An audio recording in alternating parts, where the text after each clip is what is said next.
கோவை நீதிமன்றத்தில் அதிமுக பொதுச் செயலாளர் எடப்பாடி பழனிசாமி மீது முன்னாள் நாடாளுமன்ற உறுப்பினர் KC பழனிசாமி அவதூறு வழக்கு தாக்கல் செய்தார்.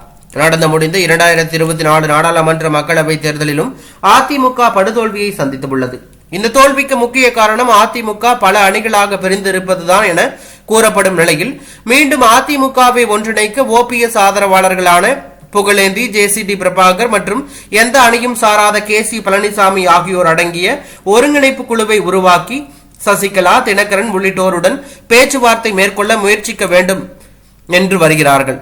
இந்த நிலையில் கடந்த ஜூன் 14ஆம் தேதி கோவை விமான நிலையத்தில் செய்தியாளர்களிடம் பேசிய அதிமுக பொதுச் செயலாளர் எடப்பாடி பழனிசாமி ஒருங்கிணைப்பு குழுவை கடுமையாக விமர்சனம் செய்தார். குறிப்பாக ரோட்டில் போவோர் ஒருங்கிணைப்பு குழு என்று ஆரம்பித்தால் அதற்கு பதில் சொல்ல வேண்டுமா? கோவையைச் சேர்ந்த நபர் OPS இருந்தபோது கட்சி சேர்க்கப்பட்ட நபர், அதற்கு முன்பு கட்சியிலேயே இல்லாத ஒரு நபர் இந்த குழுவில் உள்ளார் என தெரிவித்தார். இந்த நிலையில் தன்னை பற்றியும் ஒருங்கிணைப்பு குழுவை பற்றி அவதூறான கருத்துக்களை தெரிவித்த எடப்பாடி பழனிசாமி மீது நடவடிக்கை எடுக்க வலியுறுத்தி முன்னாள் நாடாளுமன்ற உறுப்பினர் KC பழனிசாமி கோவை நீதிமன்றத்தில் எடப்பாடி பழனிசாமி மீது அவதூறு வழக்கு மனு தாக்கல் செய்தார். இந்த மனு வருகின்ற 26ஆம் தேதி விசாரணைக்கு வர இருப்பதாக தகவல் வெளியாகி பரபரப்பை ஏற்படுத்தி உள்ளது.